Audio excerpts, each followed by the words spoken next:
Hello, everyone. Welcome in, welcome in, welcome in. Tonight is a special night.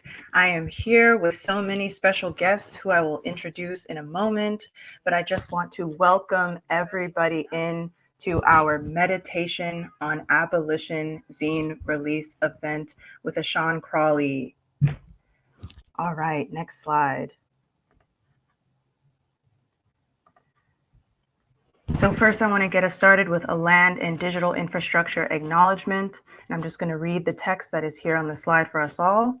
It says, SJP's offices are located in Brooklyn, New York. Our history here is inextricably tied to the forced displacement and genocide of the Carnacy, Munsee, and Lenape people. We are grateful for our opportunity to meet and work on this land. In all that we do here, we will hold respect for this land and for the Carnacy, Munsee, and Lenape people as central and work towards unlearning and undoing the ongoing legacies of settler colonialism. I also want to acknowledge that two of our callers are coming in from DC as well. Next slide, please. SJP is also working within the power structure of global imperialism. When we meet digitally and physically, we hold space for those who are excluded from our gatherings by the physical infrastructures of the web, like cobalt mines and server farms, and of the state, like racist border fences and detention prisons erected along the US-Mexico border. Next slide, please. In the Black abolitionist feminist publishing and organizing that we do, we commit to continually paying respect to those who are excluded from our conversations and to imagining and enacting futures that do not rely on the same violent dispossession that has brought us together in this way. Next slide, please. Welcome to the Meditation on Abolition Zine release event. Woo! I'm seeing some people in the chat. I see Gladys is saying good morning from GMT+8. Please share some love in the chat. We will be looking at the chat, keeping an eye out for your questions. So please keep the energy going. This is a celebration for Ashon and many other of Ashon's collaborators and SJP as a whole. My name is Netta, and I'm going to be the MC for the evening. Tonight, author Ashon Crawley will be in conversation with Mariame Kaba and Derica Purnell. Catherine K. Johnson is no longer able to join us tonight due to extenuating personal circumstances, and it is my pleasure and honor to introduce our guests tonight. Ashon Crawley is an associate professor of religious studies and African American and African studies at University of Virginia. His work is about alternatives to normative function and form, otherwise possibilities. Derica Purnell is a human rights lawyer, researcher, and author of Becoming Abolitionists, Police, Protests, and the Pursuit of Freedom. She works to end police and prison violence. Excuse me, I lost my line. She works to end police and prison violence by providing legal assistance, research, and training in community-based organizations through an abolitionist framework. Mariame Kaba is an organizer, educator, curator, and prison industrial complex, PIC, abolitionist, who is active in movements for racial, gender, and transformative justice. She is the founder and co-director of Sojourners for Justice Press, along with myself, Netta. I'm currently off camera today due to my slow internet, and ask for grace and gratitude. Thank you. All right, next slide. So, Meditation on Abolition is a beautiful rumination on spirituality, Black Pentecostalism, and abolitionist gestures in the mundane. You can purchase a copy of Meditation on Abolition on our website, sojournersforjustice.com/publications. And you'll see Meditation on Abolition in our grid there. The zine was designed by Catherine K. Johnson and printed and assembled by Lucky Risograph Press in Brooklyn and myself, Netta Bomani. Next slide, please. While Catherine couldn't be here today, I wanted to share this beautiful reflection she shared with me when we were discussing the concept of the zine. She said, and I'll read the text that's also on the slide, "For this zine, I wanted the margins of each page to represent a space of power, care, love, beauty, and transformation, acting as a metaphor for marginalized communities. I worked my image collages into the margins of each page and expanded and varied those margin sizes. I wanted the margins to begin to transform the body of text while bouncing off of the content of the essay. I also really wanted the zine's treatment to embody the energy of Crawley's text and cultural references. As many of these ideas are personal to me, I really enjoyed working on this concept. And without further ado, I'm going to pass it on to Mariame, who will get our conversation started. Great. Thanks so much, Netta. I appreciate you getting us kicked off. Welcome, everybody. Thank you for joining us today. We're so grateful that you took the time and that you have the interest in hearing more about this really beautiful zine that Ashon created along with Catherine. And I'm trying to think about how to get into starting to think about telling you a little bit about what the genesis for this project really was. So I think what I want to do, if we can get to the slide, there's a slide that has Ashon, just a rumination, a very basic kind of thought that Ashon posted on Facebook. It wasn't a basic thought at all, but it was a thought that I saw. And this is the part that I pulled out that really struck me. And he wrote, "The reason abolition is so difficult to imagine and practice for so many of us is because we only wait for quote unquote spectacular moments to think about it, rather than attempt to daily put into practice an abolitionist way to relate to one another. The more I think with Hartman, and the spectacular, the more I realize how the quotidian or ordinary everyday is not a categorical distinction from the spectacular. The spectacular only exists by refusing to think about what we do every day. And the everyday tells us about how we relate to things. And we have to put into practice abolition daily. So this reading, I'm always so amazed by what Ashon comes up with and how he's able to put words together to capture elusive thoughts, but also to capture thoughts that are always kind of simmering for me.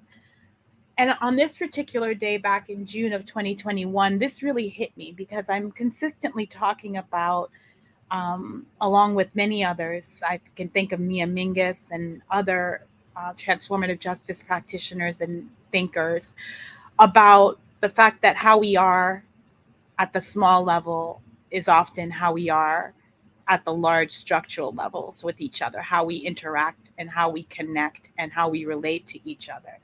And this really spoke to me in that way. It really hit me in that way. And I wanted to hear more. And so I think I may have DM'd or messaged Ashon, and I was like, hey, would you be willing to kind of expand your thinking on this and work with me to make a zine about, this work and this thinking? And that's kind of how it got started, this idea. And thankfully, Ashon said yes. And I was so happy for that to be the case, and wrote something that I thought was so beautiful. And we really wanted to make sure that the imagery and the art of it was as beautiful as the words. And that's how this came to be. So for me, I'm really so excited that this is our first publication of our kind of relaunch, or of our official launch. I think that we started, I started Sojourners for Justice Press a couple of years ago. And now we're ready to we're in a partnership with Haymarket Books. And I'm excited about that as an imprint of Haymarket officially now. And we're going to be making these kinds of things. And this is such a beautiful example of that. So I want to stop there And just let you know that for tonight, Ashon's gonna come and speak next about kind of what the impetus was for what he wrote and what he wants to share, what he hoped to convey. And then we're gonna all come back together. And Derica and myself and Ashon are going to reflect on what the thoughts that were emerged for us in reading meditations were. And we're going to just talk like we're at dinner, basically. Like, we haven't had a chance to do that. This is like, in the pre-pandemic days, we would have done that. But currently in the ongoing pandemic days, we don't have a chance to all break bread with each other and just kind of talk about what we're thinking about and what's going on, and how we feel and what else is going on in the world. So I'm going to let Ashon pick up from here. And then we're all going to come back and we're just going to talk. We're going to share our thoughts, our ideas. We're going to riff off of each other. You're going to be privy to, Ashon and Mariame's 4-hour lunches or dinner conversations, and Derica's, beautiful, brilliant thoughts. And it's going to be a fun evening. So thank you so much. All right, Ashon. Hi, everybody. Thank you all for being here.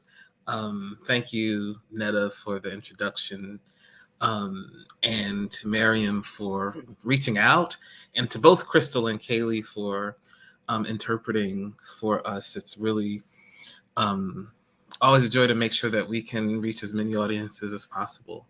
And there are different ways that I can think about why I posted what I posted on June 26, 2021.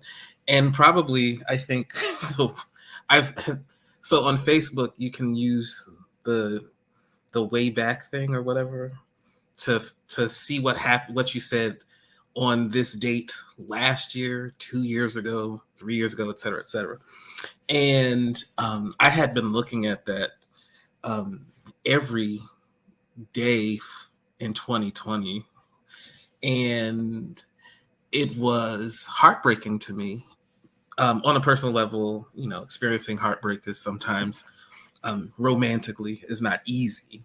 And I feel like one of the things that I was trying to think through on June 26 in 2021 is the kind of heartbreak that emerges, or like the heartbreak that emerges for me when people attack the concept of abolition as too difficult, or whenever there is a cataclysm or a spectacular crisis, the response tends to be, so what do you abolitionists want to do about this? It's always like a waiting for what is considered to be an explicit, spectacular performance of violence that abolitionists are called on to account for. How will you respond to this? And it's never, ever actually about a generative question.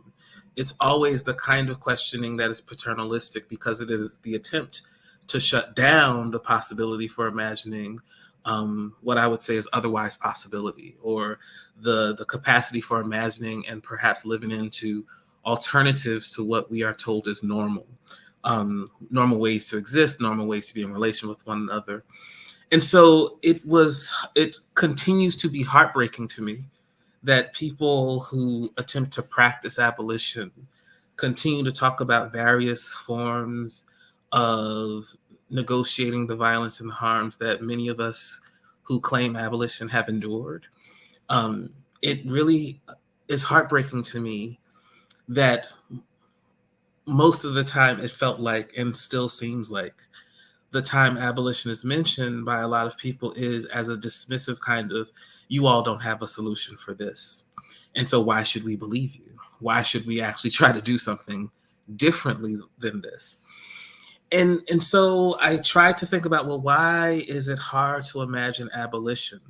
Which for me, you might not be surprised to hear me say what I'm about to say. Why is it hard to imagine abolition is an inflection on the question, why is it hard to imagine queerness? Because for me, I think that what my trans siblings teach, my gender non-conforming siblings teach, and my queer friends teach me is that the concepts of gender, sex, and sexuality that are the bread and potatoes of the political economy of racial capitalism, the idea that we have to be productive bodies for the political and economic order of capitalism, that we have to order our relational affective desires so that we can reproduce this economy.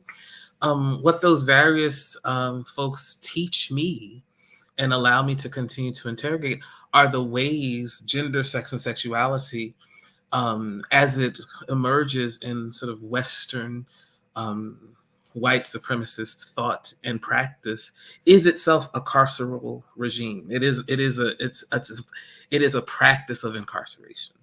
And so I wanted to, whenever I think about why is it so difficult to imagine abolition, the sort of underside of that question, or not even the underside, but the first part of that question is actually where the emphasis is. Why is it so hard to imagine? What has been done to the practice of imagination in what Bell Hooks calls white supremacist capitalist patriarchy? We can add heteropatriarchy. How is the imagination also impacted by colonization, displacement, and the ongoing anti-Black, racist, and settler colonial imagination of white supremacy? And so, why is it so hard to imagine abolition? Well, why is it so hard to imagine queerness? Why is it so hard to imagine? And what do we think imagination is, such that it is this difficult thing to do, even though we all do it all the time? And instead of thinking about it like as why is imagination so hard, why is it so difficult to conceptualize certain things, certain ways of being as imagined? Capitalism as a racial project was imagined. It's the process of imagination. These gender strictures, these ideas about sex and sexuality as normative, those too are the process of imagination. They had to have been imagined, and then after being imagined, implemented. But they have a political, economic, and policing, incarceral, and also militaristic violence behind the reproduction of these things that have been imagined, and then saying they're not imagined, but they are so-called natural.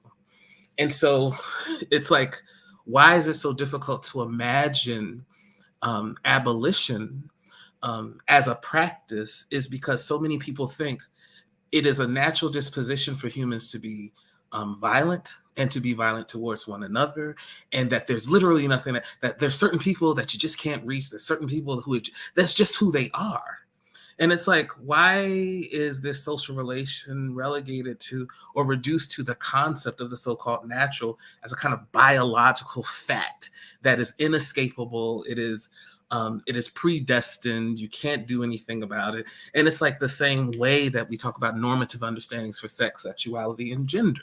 And so for me, I'm constantly thinking about, why is it so hard to imagine? Because in my interpersonal life, it's like, why is it so difficult to imagine queerness as the possibility for liberating us?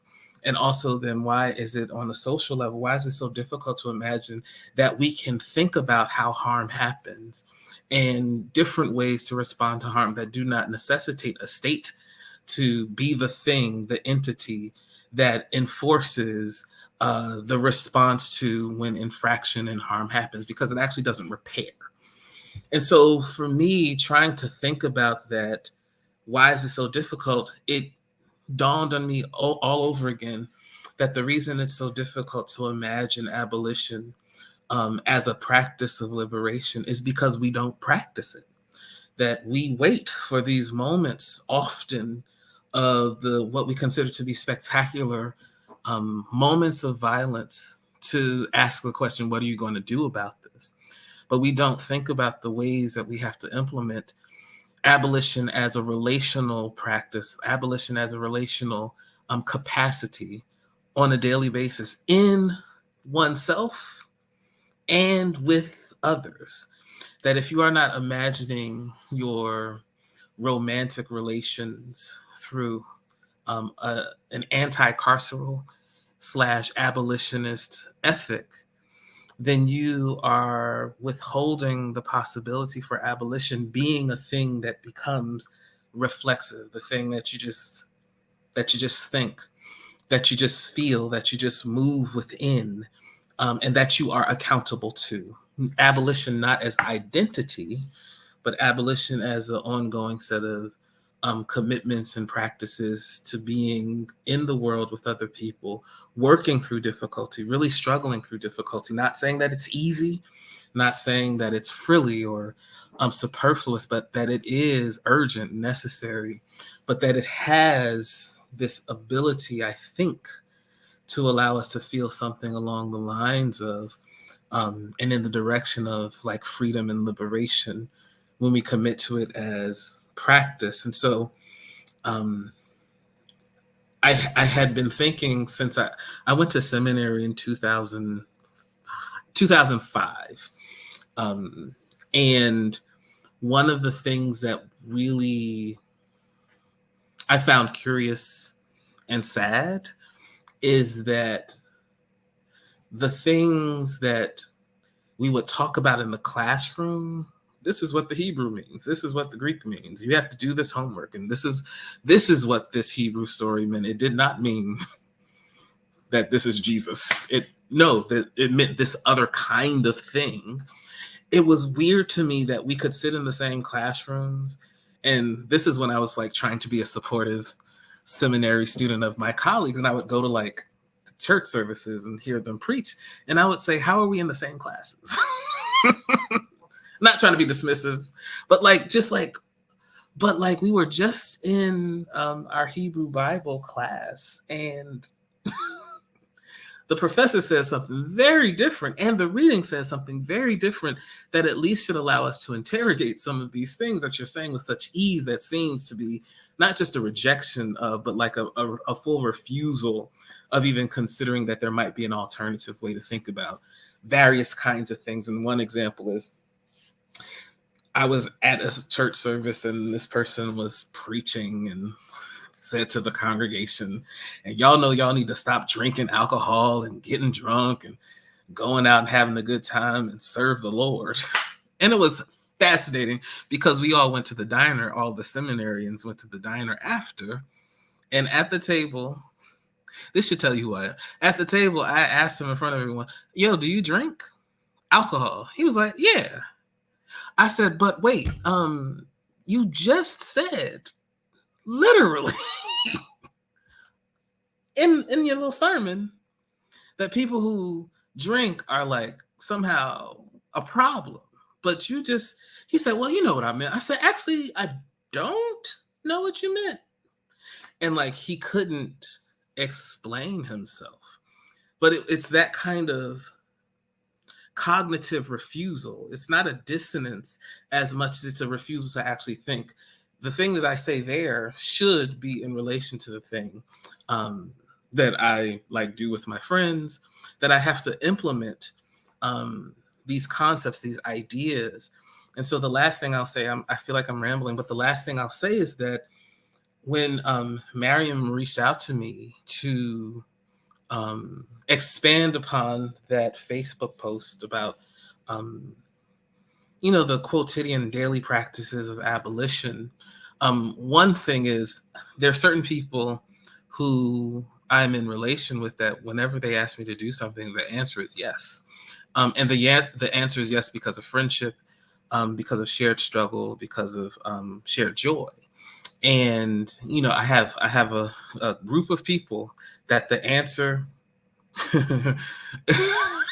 there's a group of people who I really do believe, women are incarcerated a lot. And I think that we have to imagine other methods for thinking about the ways people who are women are constantly violated by the thing called patriarchy. So that's one of the ways that an abolitionist imagination could actually allow us to rethink what we think gender and relation is supposed to be. Mariame is one of those people that can ask me to do something and the answer will be yes. And so when she asked me to expand upon it, the immediate answer was yes. And it gave me another opportunity to speak about my mother, who I learned a lot about as a young person when she would always, I grew up Pentecostal, and she would testify. Testimony is when a person in church stands up and talks about, quote unquote, the goodness of the Lord and the things that the Lord has done in their life. And she would often testify about her experience of being born again or getting saved.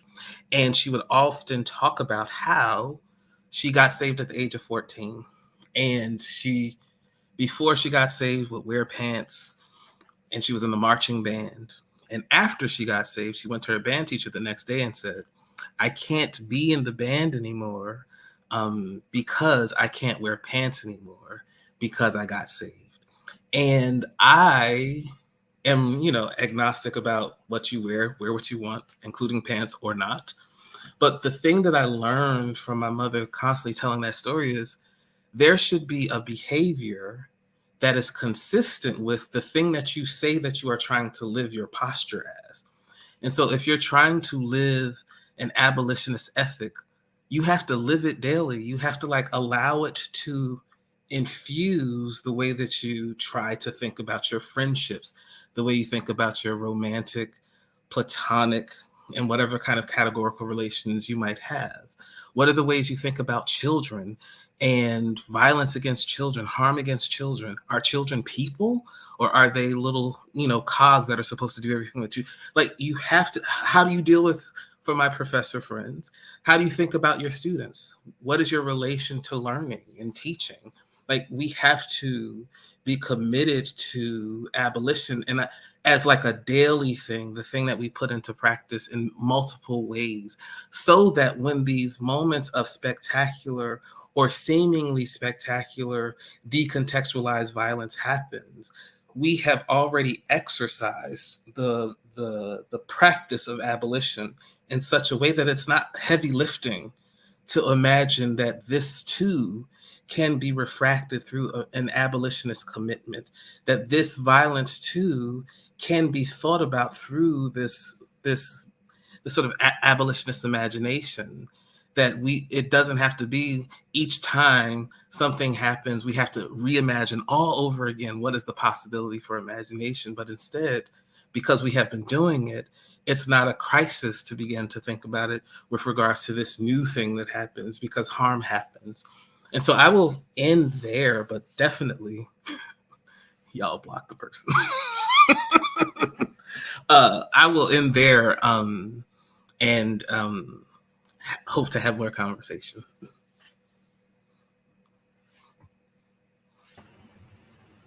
Awesome. Whoever's the troll needs to be shut down. You know how it goes. I tried to answer generously, okay, maybe it's a real question. Yeah, we can block them. Derica, you're on. So, and please respond to anything that you want to, or respond to the zine, or share whatever the hell you want to right now. May I interrupt real quick just to say, yes. I would like to celebrate both Derica Purnell and Mariame Kaba, because you are both Freedom Fellows, Freedom Dreams, Freedom. All of the above. Yes, we are. Y'all got freedom dreams and you're all about abolition. Listen, I knew what it was yesterday. I'm tired now. But for real, it was like a joy. I went on Instagram and saw one post and I said, oh, congrats. And then I saw the next post and I said, wait, congrats. And then I saw and it was just oh, wow. It's literally all hits, no skips. I'm gonna keep saying it. Wow. Thank you, and congratulations to you, Mariame. It's so great. I think it's so great, and I'm really excited for the both of you. And I'll stop there.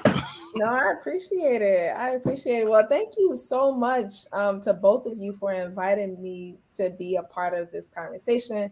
Thank you to Netta for, I don't want to say being behind the scenes, just being off camera, to the interpreter, to everyone really, and for those who are deciding to watch right now.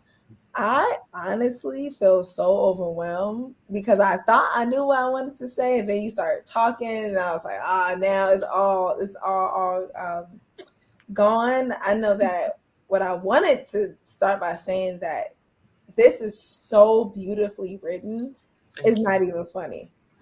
Like, it's not even funny. You know, when I started reading it, by the time I got to the story about your mom, I was like, okay, where is this about to go? And I had no idea in the best way possible. You know, sometimes you don't know where something is going. You're like, oh, but it was exciting. One of the reasons is because I remember 12, 13-year-old Derica looking for skirts because I was trying to be saved. I remember very vividly. In the neighborhood where I grew up, I was always, it seemed, situated between hijabs and skirts because half of my neighborhood was Muslim and half of my neighborhood was Pentecostal Christians. And so it was a very interesting mix of people who were trying to figure out friendships and family and community and religion and refugee status and what it means to be a Black American.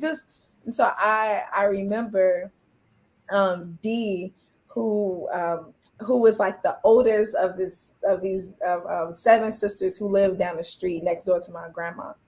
And I remember I was like, D, I don't know where to get skirts from. And she said, I started with 2 skirts. If you could just find 2 skirts, you can rotate them. So I found that really, really, really precious because it made me think about so many other young, especially young women in my life who felt convicted so much so that what we would call, like, I guess, a sacrifice to do what they believe was righteous. Like this is the way to salvation.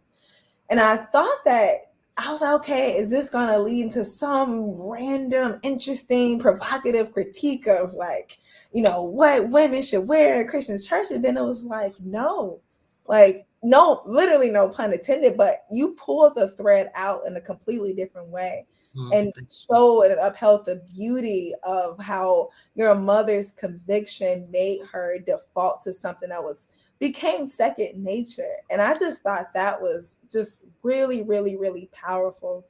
And yeah, I know you said that you're agnostic. I consider myself a Christian, like a Nat Turner-ish Christian. It's complicated, but like it made me think, like, sometimes I feel compelled to throw it all away. And then sometimes I'm like, okay, what can we still beg, borrow, steal from some of the traditions that make us possible? And I really, really, really do love the word conviction and the reflexivity. I love how it makes us think about how we go and do this. And so by the time I got to the part around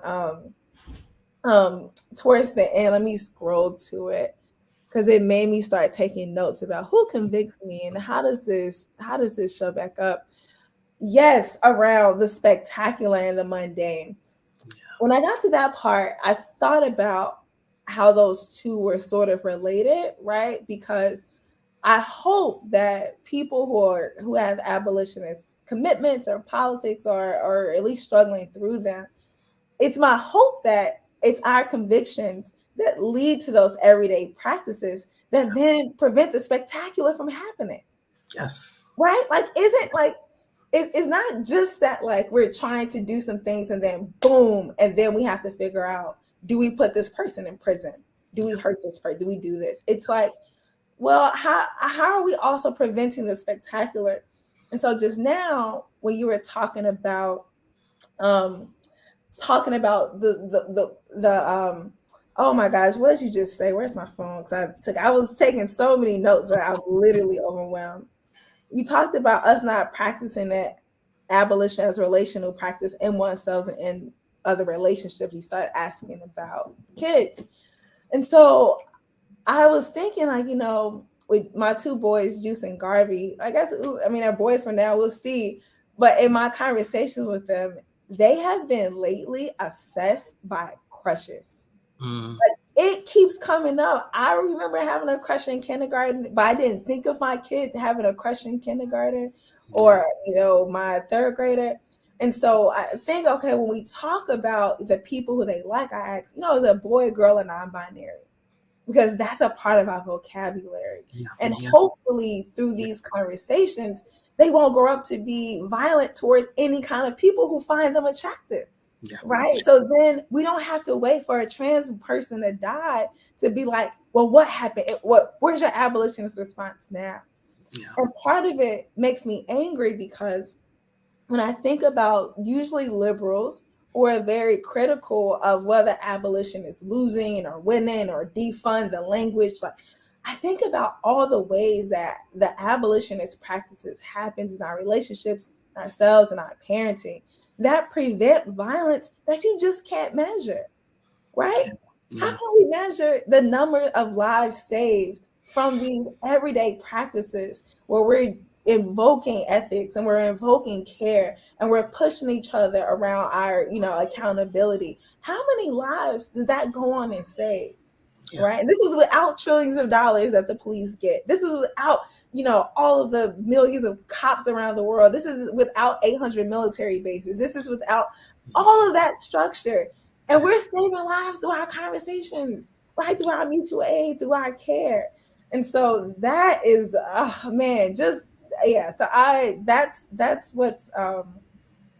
that's what's coming up for me. I think that the only other part where, and I'm curious about what you and Mariame are gonna, if you decide to respond to this, but I also find myself being defensive, getting a little bit defensive.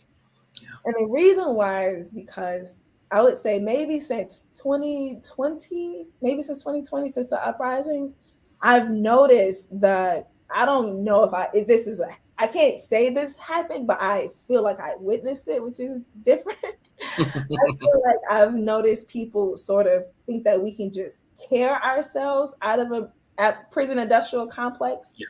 And so that's why I was like, oh, okay, well, is this going to lead us to just, we can just do this thing and then that will be enough to eliminate the system. So I loved how you invoked imagination here, because it's like, well, yeah, like we need to have these deep relational practices between each other to practice, the kinds of presence and the kinds of futures that we want. But we also have to imagine something so much more incredible, so much more powerful than what we have, because as you said, imagination is neutral. Yeah. At the Moomy conference, I guess it's like 3 years ago, I talked about slavery being a fixture of someone's imagination, right? And they made it go happen. And so if people are going to use their imagination for evil, right? How can we use our imagination, our people power, our resources to be that much more imaginative, to be that much more combative, and to also exceed what we think may be possible, right? And I think that only comes through our convictions, right? Because once you are truly convicted, man, when I was a certain kind of Christian, if I listened to the wrong rap song, I would be sweating. Right? And I know that's informed by a whole system of, oppression, but what about the things that beautifully convict us? I've been looking to see, how can I compost at home? Jesus knows I'm scared of worms, but Same. And I was like, but I'm deeply convicted around my waste and my consumption. And how can I move closer to that? How can I, now when I peel an orange, I'm like, what happens with these scraps? I'm responsible for them. My friend Louisa, she's just amazing for so many different reasons, but she said something the other day that said, imagine if each t-shirt was a tattoo, had the kind of a permanence of a tattoo, because that's the consequences of our consumption. And I was so deeply convicted by that, right? And so, yeah, I think that we can fight for the imagination, for the dream, for the world that we want, once we're, situated within the conviction that you write about. So thank you so much for this offering. I'm so excited to continue to learn from you. I'm not at all surprised that Mariame saw this on Facebook, because I have so many screenshots of tweets and IG posts that you have where I'm like, this is good. I need to meditate on this. So now that this is a production that's in the world that we get to use and struggling around, I'm so grateful And I will be sending this to D, who made me buy those 2 skirts a long time That's ago. beautiful. Thank you. I want to say 2 things, and one is about care not being easy, and also you said you were situated between Pentecostals and like Black and Muslims, and like when I was my good churchy choir directing self in Philadelphia in undergrad, I'd gone to the choir I was directing. We had to sing at some church, and the musician was really good. And I said, "Did you grow up Pentecostal?" And he responded, "I'm a Pentecostal Muslim," and kept walking. And I was like, how does that? But it's also Philly. And so for me, I came to understand like, oh, in Philly though, that really does actually have a kind of sense that doesn't have to make sense for me, but it makes sense for him. And that's perfectly fine. I think that one of the reasons I have been able to honestly really reflect on my mother's convictions is because of my dear friends that I call sisters who are Muslim. We are in dense community. We talk every day. And it's not predicated upon this evangelical thrust of Christianity where it's like, I'm only talking to you insofar as I'm going to try to convince you that what I believe is right so that you can get saved. It's like, not that. It's like, how can we literally be in relation with one another in our difference? It really taught me about like conviction and the joy of being in relation with folks who have different ideas about things than you.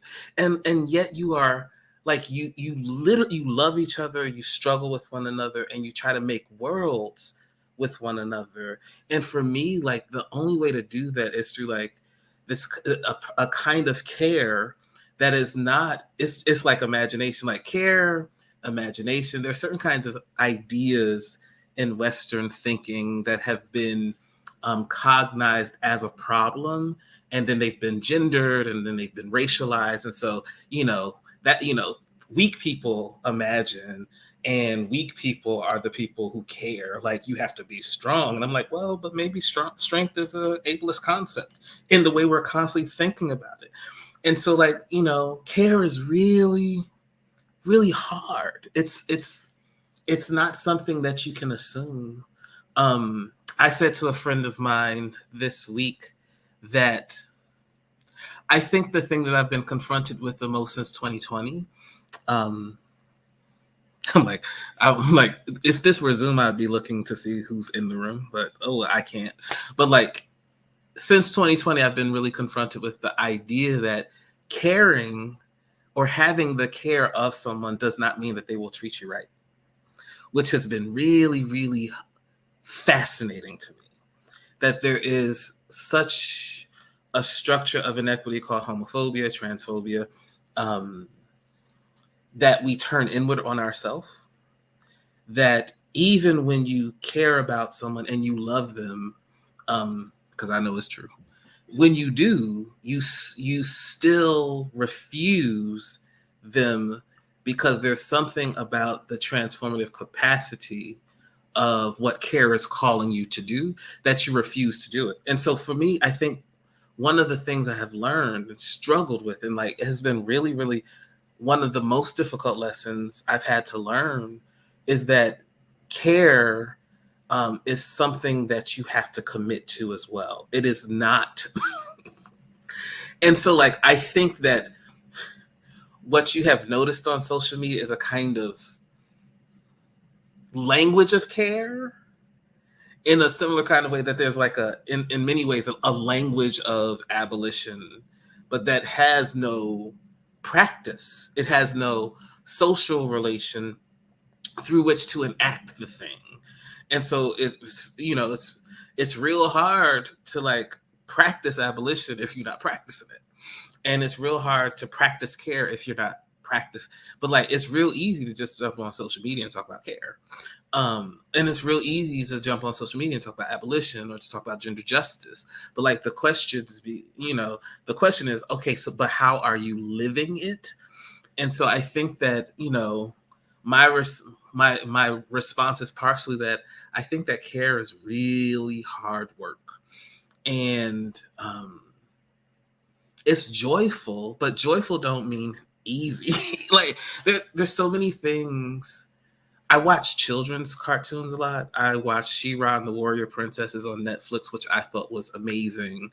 Kipo and the Age of the Wonder Beasts, Steven Universe, Avatar: The Last Airbender, Summer Camp Island. I watched shows that are made for children because one of the things that those shows do really, really well is they talk about the difficulty of making friends, the difficulty of keeping friends, and the joy of practicing imagination. But it's like they have all these episodes that are pretty much about the same thing because it's like real easy to forget how important imagination is and how difficult it is because everyone will look at you like, why do you have an imaginary friend? And what these programs for young people teach me is that in order to really remain committed, you have to be reminded. You have to be reminded over and over again. You know, one of my favorite things that my dear friend Mariame talks about is preaching to the choir. Like, people say, you're just preaching to the choir. Yeah, the choir showed up to church. They showed up to rehearsal. And I'm always like, and the choir needs encouragement too. Like, just because they know doesn't mean that they know. And people in the choir got questions. So it's like people sometimes show up for the work because they love the people. And sometimes they show up for the work because they recognize that there's something there and they don't have it fully worked out. And it's like, how are we engaging in the difficult work of care when people show up who have different ideas about what abolition might mean than I do? But they show up to the protest or they show up to the meeting to discuss the book. Like they show, and like, are we dismissive and say, well, you just don't think like I think, and so? Or is it like a way for us to be in and practice the thing that we're trying to struggle over? And so I watch these kids programs, one, because I think they're mostly often really beautifully sort of rendered, and also because they really do remind me like, oh no. Imagination it's a struggle. It's a terrain upon which we have to struggle. It's a terrain that we have to contend with and against. And it's something that we have to remain committed to. And so, care is hard, and conviction is really, really, I think, I call my good friend Kyle calls me a agnosticostal. So I'm an agnostic Pentecostal. I'm very committed to spirit, very committed to like movement. I love the noise of Black Pentecostal church more than anything. I think it's like beautiful. And I'm also like, yeah, I don't know if God exists. It's like the God concept isn't one that I organize my relations around or my thinking around. But I also have no anxiety about my friends that do.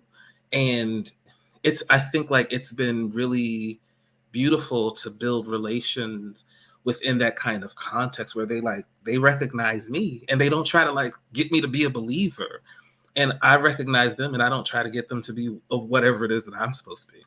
And there's something really lovely about letting us be in our variance and our difference. And I think that's like a practice of care too. And so like I have it modeled for me from other folks, and that's the only reason I can try to attempt to do it. Mm-hmm. Wow. I've just been sitting here listening to you both and think my brain is just like I feel the same overwhelm that you mentioned, Derica. And I did want to follow up on a couple of things that you both raised. And one was the question you posed around kind of an impatience around the concept of care, Derica, that you brought up, which I think is so, so important. So a few years ago, I was at an event that was celebrating Saidiya Hartman's work, like a broad piece of her work.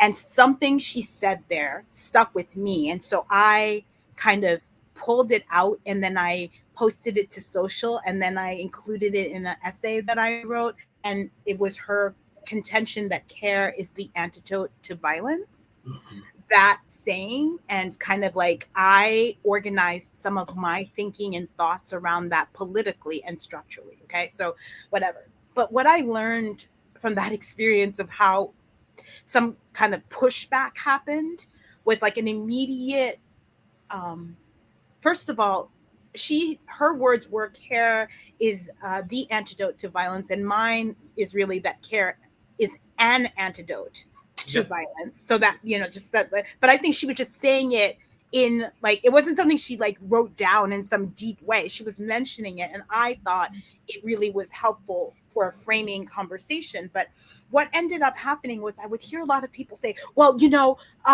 a lot of care can be violent, and care can be carceral, and care can, and I'm like, what can't anything be that you could add those two as well? What do we have in the world that can't be misused or abused?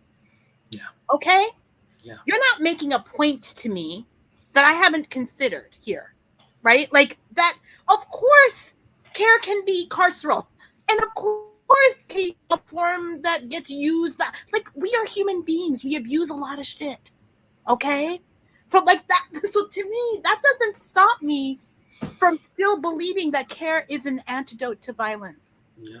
Because I'm not going to give up the concept of care as something that is incredibly important. It's not that I'm saying that's just an individual thing we do. I'm saying care has to also be enacted in structural, institutional ways. And what are those? Like, I'm willing to be in conversation and in collective thought with many people around what do we mean by care? We've been through pandemic years, 3. And if you're not convinced of the importance of care now, then forget that shit. Like, we are not, and that has to be a multi-layered, engaged action over time that's practiced, that we are reminded of, that we are called into over and over again. I don't know what to tell you. Because again, everything can be abused and misused. Doesn't mean that we give up on the concepts. For example, if somebody starts telling me that we should use a different word than abolition, I'm going to fight. Why? Yeah. I'm not going to give up on words that have meanings that were imbued by the people who came up with those meanings, that have lineage to them that we actually ought to preserve. Now, it's not to say that every word or everything we create ought to stay forever. I'm the last person to say that. I'm the proponent number 1 of organizations need to die. Like, so I'm not about being precious about that stuff, but there is value in terms that we can look back on and that we can trace forward from where we are. There is value. I'm not also going to give up on the word love. The same bullshit gets told all the time around that. But you know what? Some of the best and most deep, meaningful work was rooted in love, in radical love for ourselves and each other and our communities. That too is part of the Black radical tradition. Now, I'm not going to throw that off. I'm not going to say, you cannot tell me that I cannot claim those lineages that were hard fought and that people died to enact, so that I'm here talking to you on fucking, live stream. Okay? Yeah. So I just feel like, to me, I don't understand what we're arguing about sometimes. I'm just like, you just told me this thing. Yes. And what? Like, what am I supposed to do with your contrarianism on this point? Like, and it's not that I don't want to interrogate it.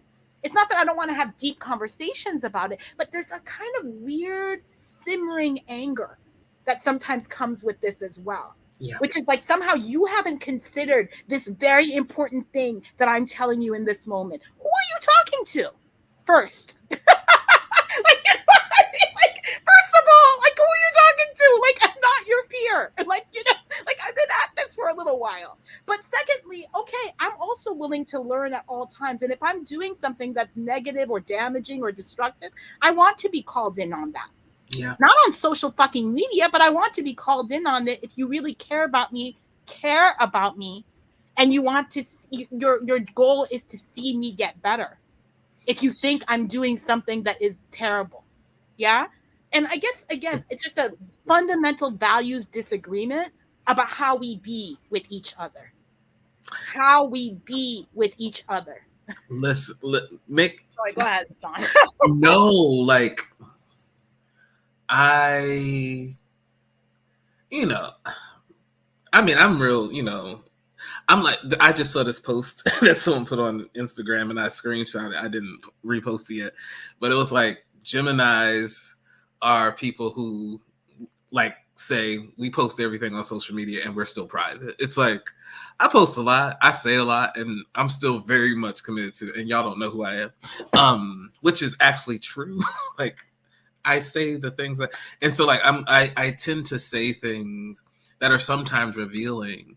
And I think that, what I feel about love is like, I've been real heartbroken about like the concept, and I'm still committed to the practice.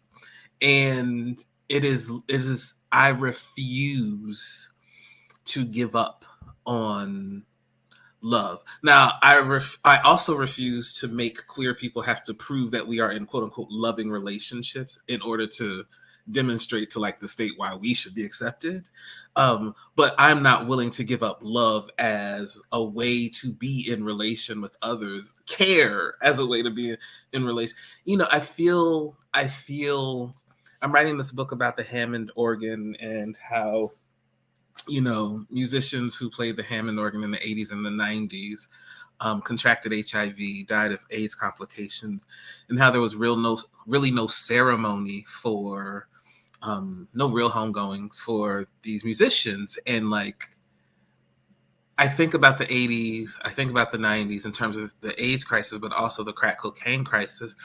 And I think I'm prepared to say that I think the violence of those dual violence, the violence of those dual crises is still with us. Because one of the things that it like really, it breaks my heart is like recognizing the unkindness that musicians, and like we typically imagine Black churches like 2,000 members, 3,000 members, as opposed to like most of them are like 50 members, and it's like your cousins, your aunties, your uncles, and your grandfather's the pastor, your grandmother's the pastor. And what it meant for those people, your aunts and uncles, to like be so unkind to you that they wouldn't shake your hand after the church service. And I'm like, oh no, something broke. Something broke. And some of us, it seems, think that the way to guard against being heartbroken is to say, well, I just won't care. That literally I will give up care as a terrain through which we struggle, and love as a terrain through which we struggle. I'm going to give that up because at least then I won't be affected in my emotional register by the things I don't care what it's like. But yeah, I think that's a real demonstration of the fracturing of community and the fact that we really, really are struggling to find relations that are sustaining to us, that can heal us, and that can sustain us through various moments of crisis. I think that the more stories people tell me, the more I am like I was 10 years old, and so like I remember like if like in a kind of atmospheric way the rumors and the gossip. But like people who are older than me can tell me, no, we said this about this person. And like hearing the thing that they said about that person, who's also like this musical genius, and they all recognize that too. It's like, oh, something broke. And it feels that sometimes the critique of care, the critique of love, the critique of community is possible after the fact of that having been broken already. That after having that would the Black Panther Party of Self-Defense as a organization that cares for Black people, would it be able to be imagined it being initiated today in the same way in terms of free breakfast, health clinic, education, daycare for kids. Like I wonder, because it seems that so much has been done to sever our imagination for caring relation as a thing that, you know, I agree, like care ain't this, like we can't care our way out of incarceration. But what care does allow us to do as practice is, as we are fighting and contending with and against these carceral regimes, that care is the thing that sustains us through that difficult work that remains with us. Love is a thing that sustains us. And like, to give that up, it feels like, so then like literally, what do we have? And it's also fascinating to me because it's like, you know, it seems that often the kind of negative response to care is, it also feels like, please, somebody care about me. And I wrote this post one day that was just like, I wish we would just say that we're heartbroken. Because I think it would be easier to say, I'm heartbroken about the ways things have happened in the world. I thought that X, Y, Z would happen, and it hasn't happened. And it breaks my heart that, you know, that we're still here, whatever that here is. But instead, we don't say that. It just ends up being like a lot of, you know, social media jockeying for who can care the least. And I'm like, well, I mean, I'm not going to win that battle because I'm not engaged in the battle to give up love or to give up care. And without ever thinking that it's easy, like, it's not easy. I think some of the hardest labor that one can do. The last thing I'll say, I promise. I tell people that Judith Castleberry's book, The Labor of Faith, is one of my favorite things that I've read in the past 10 years. It's this amazing book about Pentecostal women in Long Island. And like, you know, I wrote a book about Pentecostalism. And so I was asked to be on a book panel for the book. And I said yes. I don't think we had met before, but I said yes. And I just remember right before I read it, like I wrote about Pentecostalism. I'm sure it'll be easy. And when I gave my talk for the book, I was crying because the book was the first thing that forced me. She opens the book, no spoilers, but sorry, it's a spoiler. But she opens the book by talking about the death of one of the young sisters that was at the church, about 40 years old, 2 young sons, cancer, and how the women in the church were cleaning the house. And as they're cleaning, they are grieving, they're sharing with one another. They are cooking for one another, they're hugging one another. None of the men from the church are there. And it was like 2 different things that became really clear to me. One was, this labor is gendered. The cleaning, the cooking. The solution to the gendering of labor is not to give up the thing that they're doing. They are in the house of the person that died. They're cleaning it, they're cooking it so that the family that comes for the funeral services have things so that they feel cared for. But the thing that the men miss out on is actually the social relation that allows them to share the grief with one another, so that in their grief, they can still laugh about this person and the joy that this person. So like the men, by excising themselves because of patriarchy or their desires for patriarchy, like excising themselves out of this gendered labor, they also don't share in the joy that is produced as a labor practice. And I'm like, yeah, y'all, like we don't actually win anything by giving up care. We actually lose our social relations and like we lose the capacity to grieve. The past 3 years have been awful. And I think we have not grieved. I think that we And, you know, one of the arguments I'm actually making about in this book is like, we actually haven't grieved the 80s and the 90s either. Like, we are living this long moment of like not grieving. And we keep putting things on top of it and keep Black excellencing ourselves through it. And we think that we can succeed our way through. And none of those things are actually the antidote. It becomes something like care is an antidote for this. Care as a shared terrain of struggle. And so, you know, I read this book, The Labor of Faith, and it was really, so, you know, she made me reflect on my mother again. I'm gonna have to write a book about my mother. Don't tell I said that.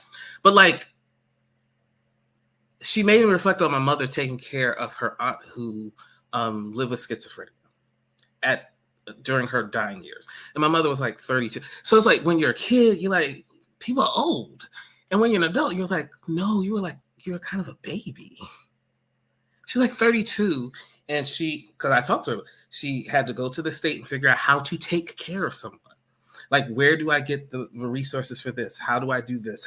And she did all of this, and the person that she's married to did not help.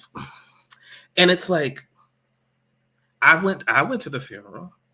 I would go to the home that my aunt stayed in with my mother, and she would just go and sit with her for like hours. And it's like, I remember that clearly. And reading this book, it's like, oh, but the other thing you actually don't participate in by saying, well, that's not my job. You actually miss out on all of the moments of tenderness and joy that emerge from actually being in space with other people. And for me, like, that's like, abolition is the call to that thing, that kind of material relation with one another that allows us to share with one another, as opposed to like, I'm gonna let you take care of it. Like, no, like, how are we, harm has happened. How are we going to deal with this? Like, that is, you know. I agree 100% with that. And one thing that I wanted to just jump in on here, because it was that, you know, to me, centering care actually opens up a different grammar of relationship and relating, right? Yes. Like that, if you center that as the way of being a very material, it's not it's not, I'm not talking about care as emotion or care as feeling. Yeah. I'm talking about care as material, demonstrative action. Yeah. That actually opens up a totally different grammar of relating. And I think this is why I'm not ever going to give it up. And I don't care what everybody else has to say about, you know, about this or that, because I've already considered. You think the analysis you're offering to me is something I haven't considered, when in fact I've considered it and decided I refuse to give it up. Yeah. Yeah. Do you see what I'm saying? Like, you're not giving me new things here, because I know that the material we need to build another world is going to need a care that is a non-carceral, non-punitive, non-oppressive way of being. And the way we do that is by practicing it on a daily basis, by doing it on a daily basis, by not thinking about how we're going to do it on a daily basis, but actually jumping in and being messy and risking being told, you know, risking being disappointed. That all those things have to be part of this work. This is why I say that really, when people talk about abolition and in this really narrow way, I feel sorry for them, because to me, it is, you know, as Ruthie brings up all the time, it is a theory of living. Yes. Or as Catherine McKittrick tells us, of livingness. Yes. It's so much more expansive than this kind of narrowing down of looking, because these institutions that are death making, we've invested so much time, energy, and resources in, and we have not similarly, meaning by being resourced, the healing and care institutions in a similar kind of way. We simply have not. Yeah. And to me, like, that's the thing we're trying to break open and say that it must be this way in order for us to make our way towards a horizon that we're hoping to reach. So I really think about that on a regular basis, about like, what are we being asked to constantly give up when we haven't actually implemented what our visions of them are? Why are we preempting things that we haven't done? Because we don't want to grieve it, Yeah. quote unquote, not working. I think. Yes. I think we've been so. It's You know, it's like I think about these in real, like, kind of boring me with. It's like, I'm not gonna tell this boy I like him, because if I do, he gonna pretend he don't like me, and I can't deal with it. but like, I feel like it is kind of like that, where it's I the risk. Yes. After, I mean, because the impact of anti-Black racism, it's the way that it constantly revises itself and settler colonial, like, it keeps remaking itself over and over again. That it is, I mean, like, it is heartbreaking to recognize the ways that it keeps happening. And so it's like I'm not dismissive of, or I don't think it's not that I don't understand why someone would say that care is like, why would I risk it? Why would I attempt it when I have attempted it so many times? But my problem is I don't know how to not. I don't know how to not. Well, it's a courageous thing, right? It's courage. It takes courage to constantly keep going back over and over again when it is so much. It is tempting and seductive to just be like, the hell with everybody. Yeah. I'm going to stay right here.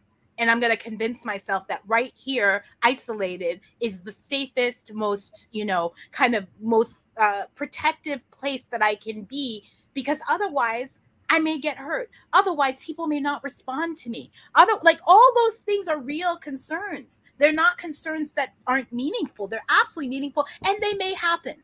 And yet it's still worthwhile. Sorry, Derica, we keep talking. No, you're good. I'm being pulled in so many different it's being pulled in so many different ways. I think what's interesting, and this is why I have been trying to spend, like, for me personally, less time on social media, because most people in my life, like my family, my people I grew up with, the people I didn't meet, I mean, who I've been in a relationship with, especially before law school, they don't really have a choice around care. Like, our lives and our relationships are such that people kind of have to take care of each other because of the failures and neglect of the state. And so it's interesting thinking about my concerns and my relationships and how they manifest, right? When I talk to my sisters, when I talk to mostly poor Black people, it's a very, very, very, it's like, I'm just going to do me. Even they may say it, they may put it on Facebook, they may cut people off for a month, and then what happens? Exactly. Somebody dies, somebody's born, there's a thing, and it's like, oh, well, we're not going to talk about the trauma, but we're going to show up and do this thing. And that's the way I usually experience care and all messy parts of it in my intimate relationships. It's through that. It's the people who I actually experience is like online, who are sort of dismissive of the broader project of taking care of each other. But that's why I was thinking, like, where am I sort of being agitated around this care conversation? Yeah. Yeah. And I think what I experienced mostly has been through class agitation, right? And so, I was thinking when you were talking, Ashon, about what usually men miss out on and grieving and sharing part of the labor, they're also missing out on solidarity, right? They're missing out on how to be in relationships and community with people. Yeah. And it's through grief, right? It's through grief. Mm-hmm. It's also through stuff like cooking for holidays. When I think about it's a joke. There's a singular male out in the grill doing this thing while everyone else is in the kitchen. So I think about that shared labor, and then over time, who experienced loneliness and isolation and lack of care? And it's I think it's that. So I've been sort of stuck in that part of a conversation 7 minutes ago, because I just started seeing people in my life who wouldn't share in the labor that my mom did, that I've done, that my sisters have done. I've seen that, or I've seen how the people who have the most amount of money in social relationships they lose out on that too, right? It's wild. Yeah, it's wild. So I've been thinking. So I think part of I'm seeing sort of a range of things, and so care, Mariame, I love that you also have been pushing back on reclaiming care. I don't know if you probably would use that language, but I think that we should think about what it means to reclaim care, because many of us, because of our healthcare system, are getting our health and healing advice from Instagram posts, right? And that's what's teaching us to, stop toxic behaviors, cut off people who are hurting you, protect, like, do these things. And there is no bar, because you're just reading something from a screen and you're not working through nuance or how to negotiate relationships, how to figure out how to show up, how to be responsible for others. And so that's what I've been thinking about, like, how care has become another marketplace, right? Or how care has been weaponized. I have witnessed many organizers or new activists who do what you both say, and say, this movement or what we're trying to build is too toxic, I'm not doing it. And then I'm just gonna go do these individual acts of mutual aid. Like that's my thing. So it's interesting being in 2022 and watching one group of people who I would say are not in movement, like they don't have a certain proximity to movement, like engage in robust forms of care out of survival and out of love. Seeing another group of people like reject care as a form of solidarity that's integral to our collective survival, and they are in our movements. Seeing another group of people co-opt or weaponize care to say that I'm not going to do this movement stuff. I'm just going to demand individual cash apps from like white people as reparations, and that's just And then there's another group of people who are like, the only thing that we need to do is just care for each other, and if we just care, we won't have a prison industrial complex. And so it's refreshing to be in this conversation, because I've been fighting, screaming, crying, praying with the four other ones, right? And so I don't. So real. This is so real. This is so real to me. And one of the things I just want to add in here, and then see if I see you want to also jump in. But one thing I wanted to say here, Derica, that your thing is making me think about, and that Ashon's point that was made, that was about like what you miss out on as a result of oppression, and then you internalizing that oppression, and therefore making it very difficult for you to experience the good parts of the things we're talking about. Is Ashon mentions in the zine and talks a lot about harm, and we talk a lot about harm in abolitionist politic, right?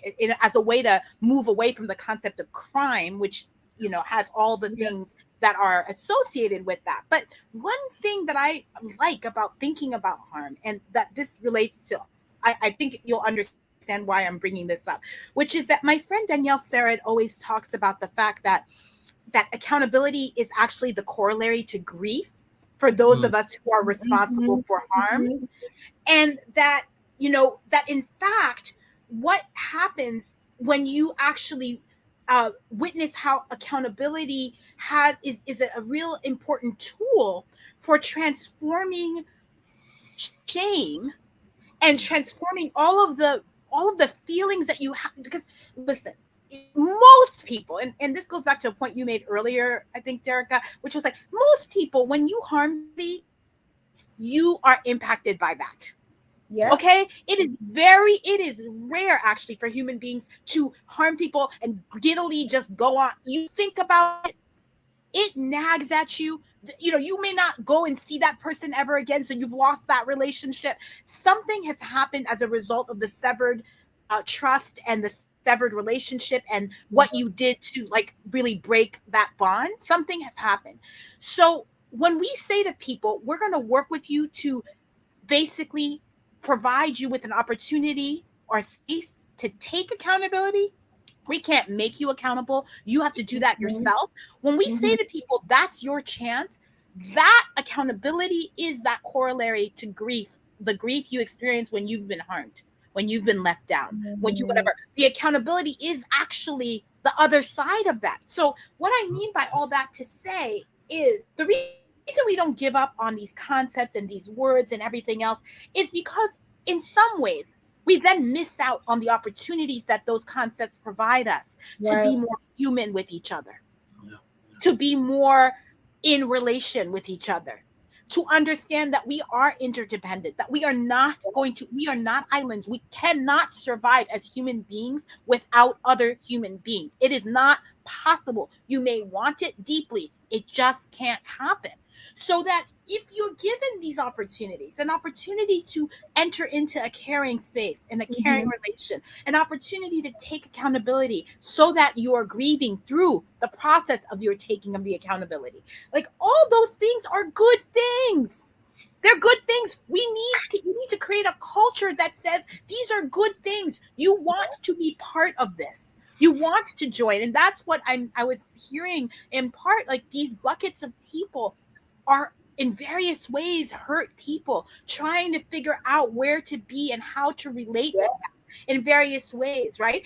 You have a response that you decide to take based on the levels at which you can actually resolve that hurt. Some people can't have access to the people who hurt them, and therefore they're trying to find all these other things in displaced places that don't actually have to do with the people or the systems that actually aren't, you know? So like, that's what we need to struggle over. I think that's what we need to struggle with and around our thinking and in our work.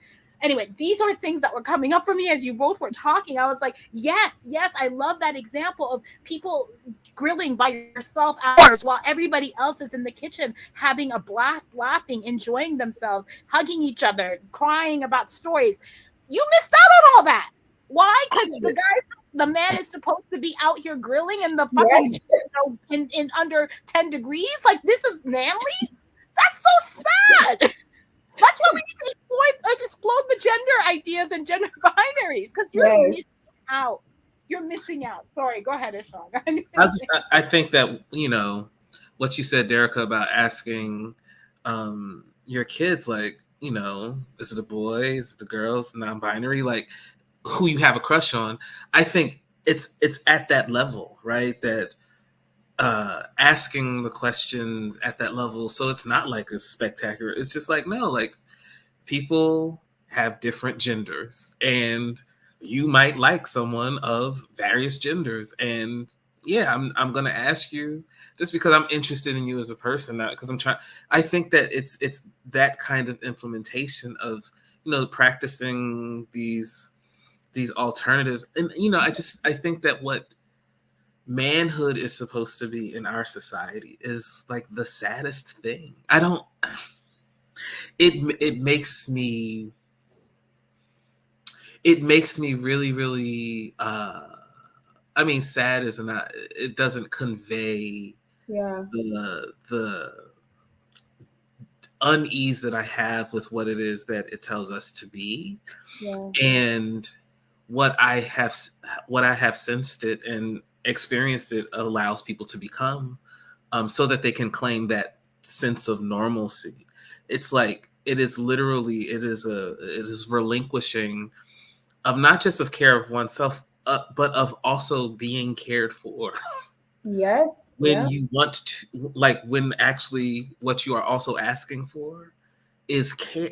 It's, now that I'm thinking about it, it's like, oh, it's just like a whole bunch of patriarchy masquerading as like radicalism, because it's a relinquishing of the very possibility for care, so that you can claim like this stable place from which to be unbothered.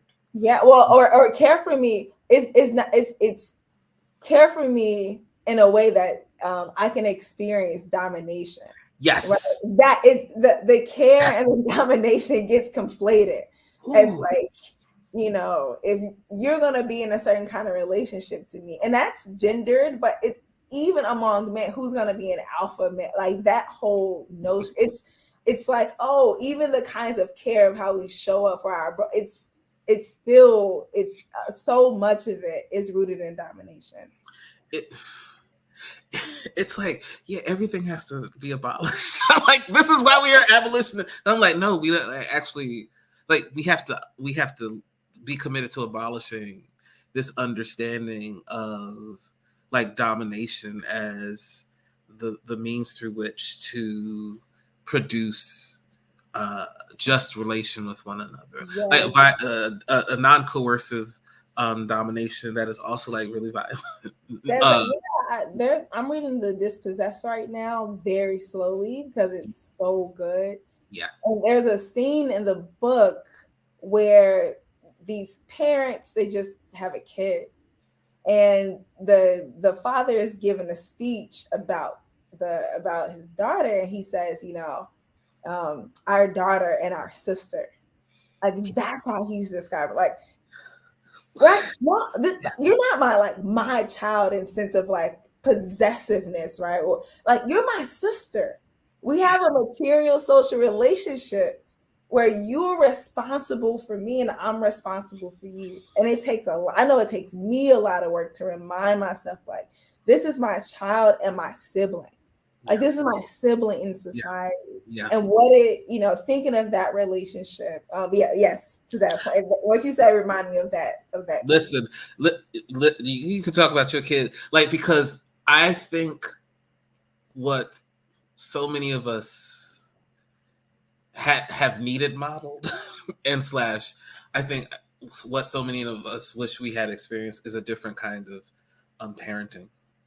Like it is, so many of us are heartbroken just because of like what we have been told is like the parent-child relation. And it's, you know, it's I talk about it jokingly, like, you know, when I was growing up, I have an older brother.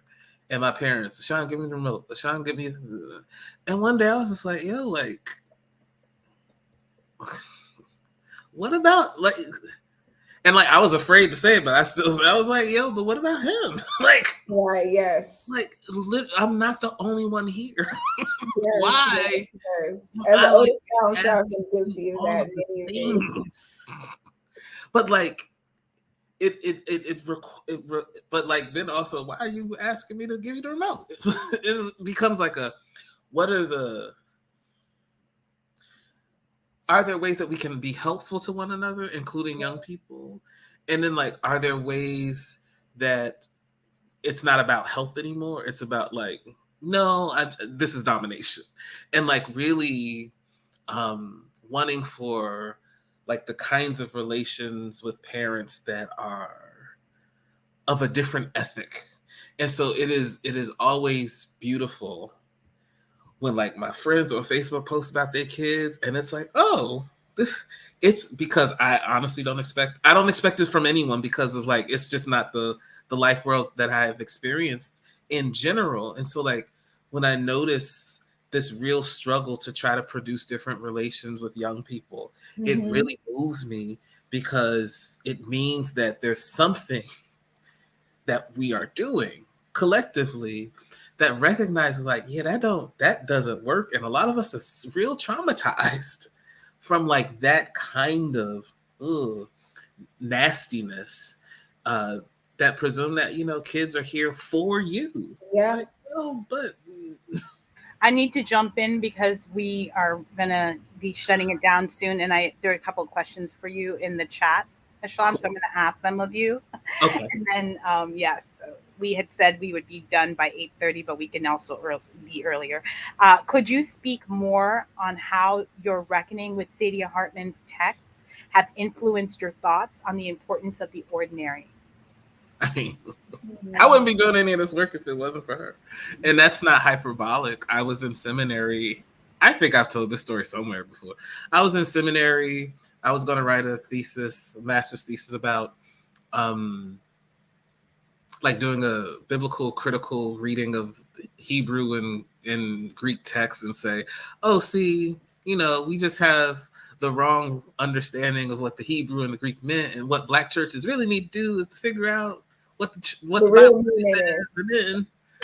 And I had a conversation with someone about something, and they said, oh, you should read this book titled Scenes of Subjection, Terror, Slavery, and Self-Making in 19th Century America. And I immediately got it. And I remember reading it like, I'm not going to cuss. Wow. I was like, I don't know what this is. Literally, I had never read anything like it before, where I think of questions like, y'all gonna laugh at me, and it's being recorded. I think of certain kinds of ways of thought as like streets. And like, it's kind of like what you were saying there, because like, it's like, I'm following you and I'm expecting you to go somewhere, and like, but no, you turned a corner and I wasn't expecting, and I don't know where you are anymore. And so like, I have to run fast now to catch up. I love writing that feels like, I thought you were doing this thing and you ended up over here. And it's now incited my imagination to think about the over here that you are, but also the space between where you ended up and where I thought you were going, because that's a lot of space to explore too. And I remember reading it and just feeling like, oh, they don't do this in theology. What is this? And like, her entire argument about the quotidian, or like the everyday ordinary practices of terror for Black folks who were enslaved and their descendants, it so moved me that my thesis was like, let's talk about how homophobia shows up in Black churches, not just when the pastor calls people words, but let's talk about the men's ministry as a site of homophobia, or like the very organization of these ministries along the lines of gender that always assume that, well, you are going to want to have a wife and you're going to want to have a husband. Like, that is literally itself queer and so like, it's reading Scenes is what opened up a different way for me. Literally, like, this is not hyperbolic. I've said it to Saidia Hartman multiple times. And I like sent her an email. She was still teaching at Berkeley at the time. And, dear Professor Hartman, thank you for this book. I just read it and it really helped me. I'm a graduate math student at Emory University. Someone had told me to ask people whose writing I enjoy, who do you read, so that I can read them too. And so I asked her, like, who are some of the people that you read? Because I would like to read these people that you read. And she responded. She was so gracious to respond, because other people who I had emailed around about the same time did not respond. And she mentioned people that I'd never heard of: Daphne Brooks, Fred Moten, Hortense Spillers, and others. And like, it's because I've read that book that I still applied to my last year of seminary. I applied to theology and religion doctoral programs, got rejected from every program, and ended up applying to English departments the second time around. And it's because I had like read her, and then she suggested Fred Moten, and I read In the Break, and I read some of his essays, and I applied to Duke, and that's why I went to Duke. And so in a very real way, I'm constantly thinking about the interruptive force of the argument that she makes about the difference between the quotidian and the mundane, because it's been so useful for thinking about, now we have to actually think about how this stuff shows up, not just like when it's, so like for me, it's like, how does the practice of abolition show up? And it's like, if it ain't showing up in your everyday relations, or if you're not even attempting it, then it's not going to be possible to show up in the so-called spectacular, because it is a thing that is accretion. It is built on the other thing, so much so that the spectacular thing isn't spectacular. It's just another instance of the possibility of practicing the ethic that you have been practicing anyway. So that for me is how her work continues to infuse my own. Can I say this really quickly? Please, yeah. One of my notes about the zine, it cites Fred Moten, because you have the part where you're talking about the pain in your knee, and I think you said you were like walking around like a baby. And in my notes, I have like these 5 sections, like conviction, commitment, and one of them is walking lightly on the earth. Yeah. What he said, I think about Black Studies as a project to save the earth. And I try to do that by walking lightly on the earth. Mm-hmm. It made me think about consumption. It made me think all of this stuff. But that part in particular, I was like, oh, wow. Like how bodily, so it's ironic or amazing, or of course, like you're talking about Fred Moten and you're pulling it through. And I'm just like, oh, this reminds me of Fred Moten right here. And that part also reminds me, earlier we were talking about how men are socialized. And the one thing I remember, I just could have laughed to myself when I read it in the zine. I was like, oh, I'm happy he went to go see a doctor, because Black men knees will be sliding down to the ankle, and you'd be like, you should go check that out. It's like, oh, I'm okay. I'm all right. I'm good. And it's like, no. So I was like, wow, I'm very happy that happened. But I was like, wow, this reminds me a lot of Fred Moten. So I just had to say that. What an practice. I know you all want to keep talking, but there are a couple more questions. I have to ask them to you, otherwise you'll be here till tomorrow. I think this is so good. I'm so happy. But this is exactly the conversation I was hoping would happen. So it's so exciting. So in the zine, you refer to abolition as a posture instead of a tool to implement. Mm-hmm. Any thoughts on how we could continue to strengthen our core and capacity to relate to each other? You gotta do sit-ups. Strengthen the core. The answer is that the small is really all. I mean, isn't that the emergent strategy way, right? The small is all. That's how to me, that is how we practice. We practice at the individual level, not understanding that that's what gets us enough calisthenic strength to be pushing against these boulders that are the structural institutional things that we need to overturn in order to be able to get free, ultimately. Not free, actually liberated. And so I think that's really it. It's the small is all. You have to wash the dishes if you said you were going to wash the dishes. Okay? Like that's literally, that's literally it. Like you got to do the thing that you said you was going to do. And you just, it's kind of like grading. I'm glad I'm not teaching this semester. My God. But like, it's like, like the only way to grade is to you got to grade. And I don't think any of my friends, and we don't like it at the end of the semester, but it's like, the only way to do this is to do it. And I feel like that is the build, like abolition as posture is about the ongoing attempt to implement a way of relation that is abolitionist, that and like it's you work it by working it, and when you don't it's incentive. That's the thing. There's a lot of incentive to not do it.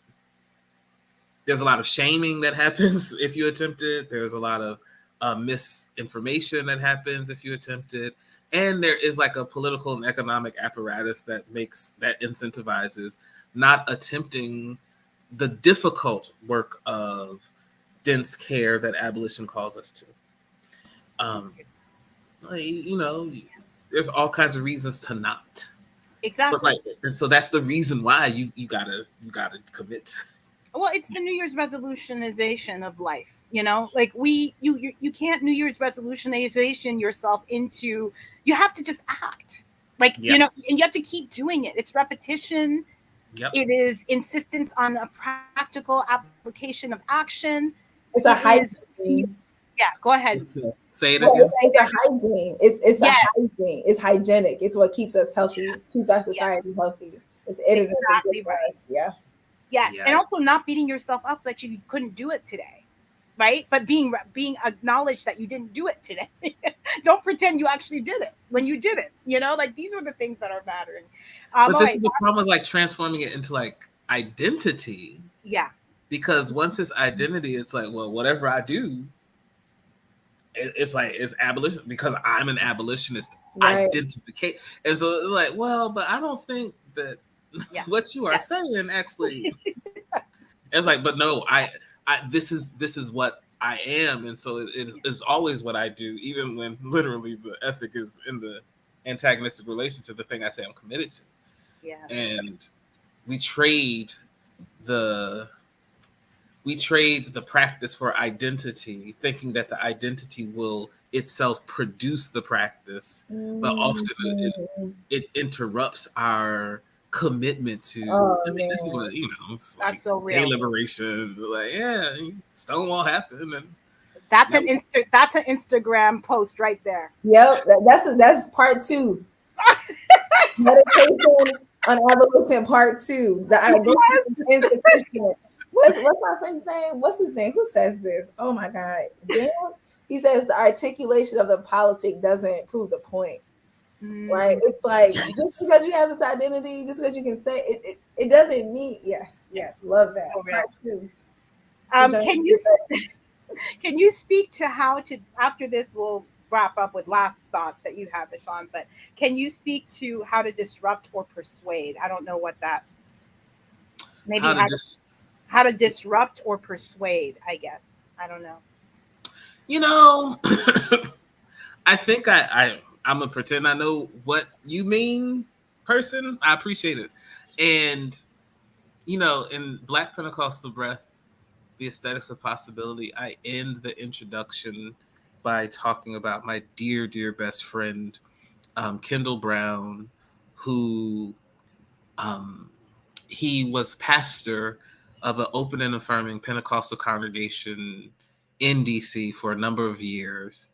And I remember I'm one of them people. I was really angry because I was like, you got all these gay people in all these churches and they won't come to your church and you available? And like, because I was just like, it don't make no sense to me. Why y'all still going to the homophobic church? And this church is here. And you're like, you're welcome. And we have the music. And like, people were just like, nah, I'm not going to do that. And he said to me, and like, it's in the book. It's remained with me. He said, the point isn't like to force people to come here. The point is to make the space available. And like, if you want to come, we're here when you are ready. And if you don't, we're here when you're ready. And there was something really beautiful about saying like, I can't control it. And so for me, like, it's like making revolution irresistible, yes, but also just saying we are attempting the thing over here. And we would love if you could join us at whatever stage or we would love if you just, come and ask us some questions. Sometimes if the questions aren't like just leading questions because you're trying to dismiss, but like if you're like genuinely, I have a cousin who is a police officer and he will respond to my Facebook posts and will ask me questions and I answer them because I do think he's curious. He's not an abolitionist yet, but I think he's curious. And I think I kind of annoy people enough with it on Facebook where they're like, well, okay, fine. What do you think? And so like, I think that part of it is just like, you just got to do the thing or like, you have to say the thing. You have to engage the thing. You have to, it's fascinating to me. People will be like, oh, don't you do this thing? And I'm like, yeah, but I didn't know you were paying attention. Because I like to pretend that I have a really kind of quiet, private life that, I'm on my little corner of the internet. 5 people are paying attention to me. Ain't nobody else. I like that idea because it allows me to say more things. And like, but like for me, it's like what it allows me to say is like, well, this church is really homophobic. Why do y'all keep? But like also for me, it's about the practice of radical welcome, which I learned from radical Christian traditions, but it's certainly, and let me just say, I talk about Black Pentecostalism in the Zine because that's the tradition of my emergence. But I believe that you can notice these practices of abolition from any tradition or non-tradition, including spiritual or non-spiritual. I don't like, for me, it was about trying to notice where it's happening, and or like noticing where the places are that can prompt the imagination toward something like an abolitionist ethic. And so thinking about my mother is one of the places where I get that in the way she talks about like Jesus in church. But like, please don't think that I'm making this argument that you got to become Pentecostal.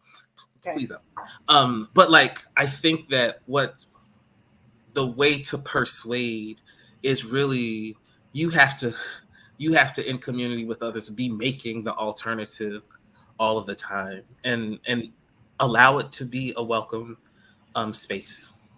Thanks, Ashon. Last question, and then we're going to shut it down because we have to end.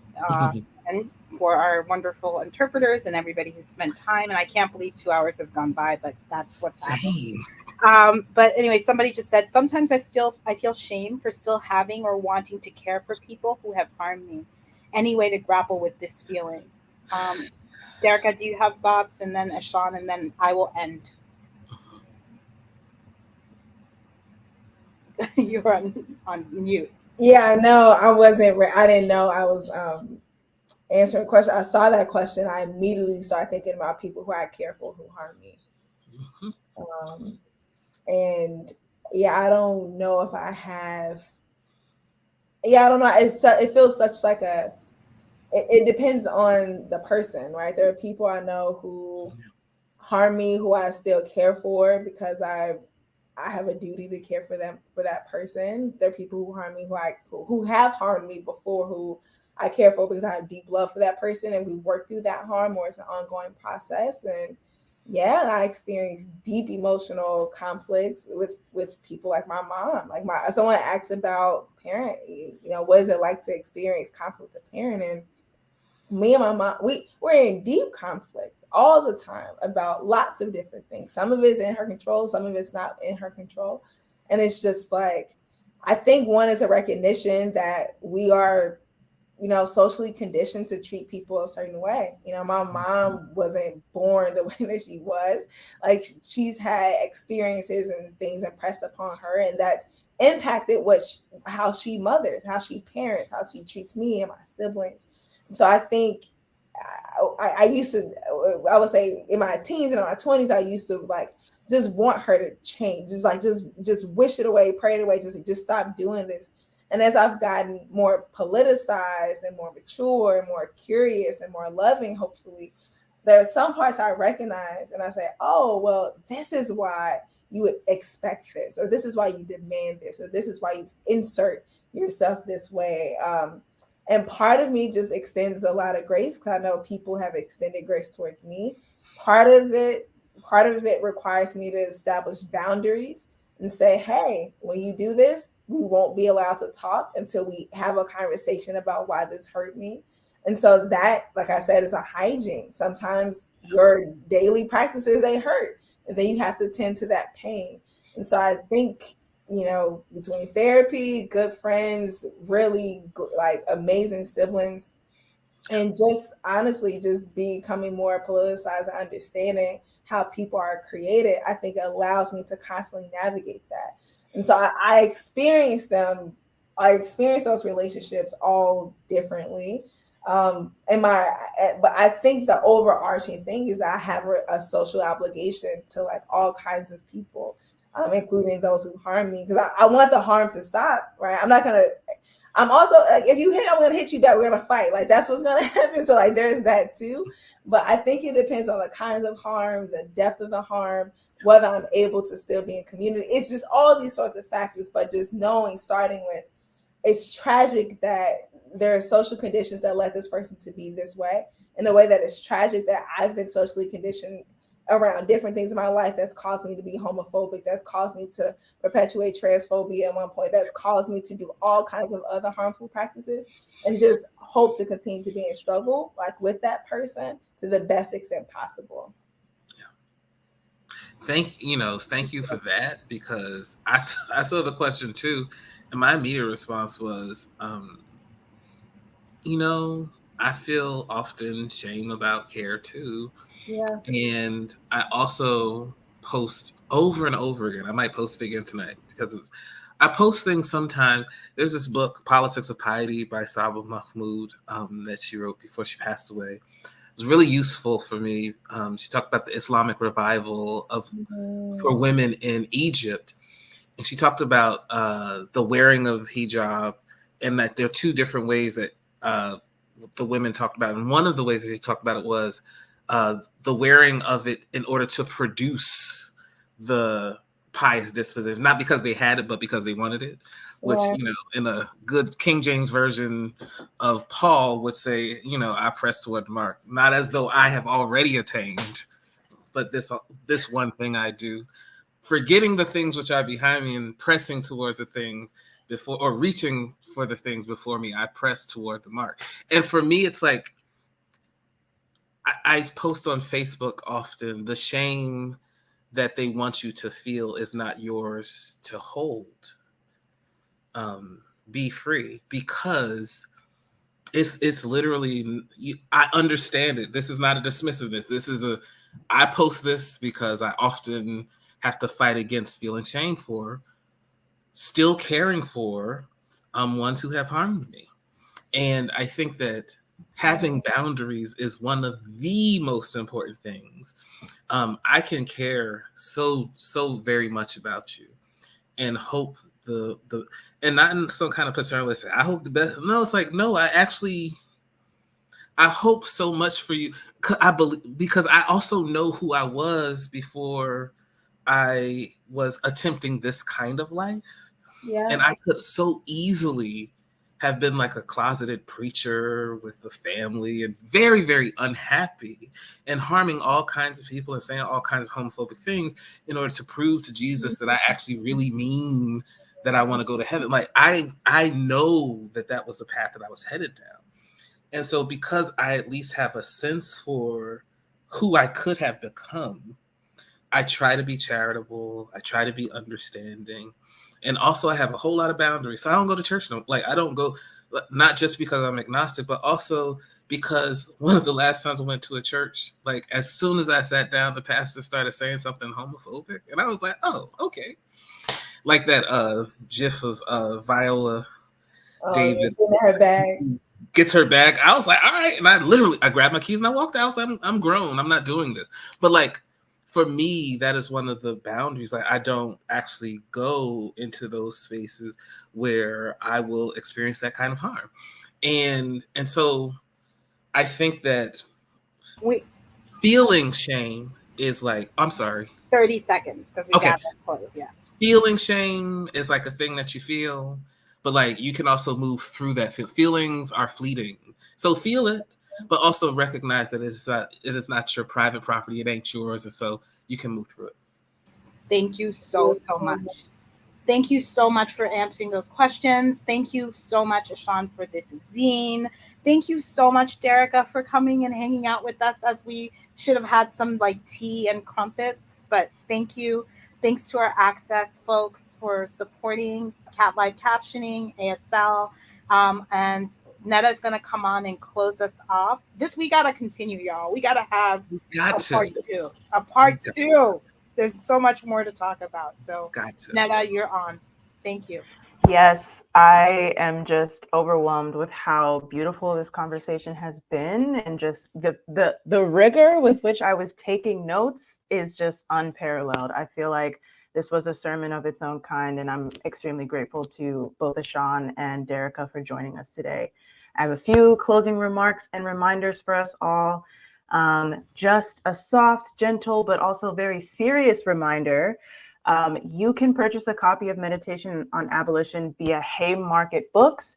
Visit our website, go to our publications page, click that link. This is a limited edition run, y'all. Once they sell out, they sell out. Okay, it's printed on risograph. It has 4 colors. It was beautifully assembled and printed by myself and Lucky Risograph Press. You're going to want to have a copy of this thing. If you don't have one already, I hope this conversation proved to you why you need a copy. Next slide, please. And as a reminder, we, meaning me and Mariame, the co-directors and the organizers and the workers of Sojourners for Justice Press, rely on individual donors to sustain our work, which includes paying ourselves, paying people like Ashon to write beautiful zines and essays for us, paying researchers, paying other writers, paying designers and printers and more. So we really, really need your help.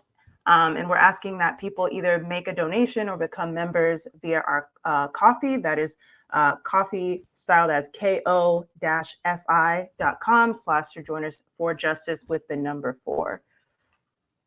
Next slide, please. And lastly, I just want to thank our sponsors, our co-sponsors, our collaborators, the Barnard Center for Research on Women, my bad, and Project NIA, as well as our fiscal sponsor, Haymarket Books. And I also want to shout out our collaborators, Darnell Henderson for designing our logo, Todd Anderson for supporting with backend web development, Catherine K. Johnson for designing this publication, Meditation on Abolition, and everyone who supports our work through donations on Ko-fi. All right, y'all, that's all. Bye. Thanks for coming. Next slide.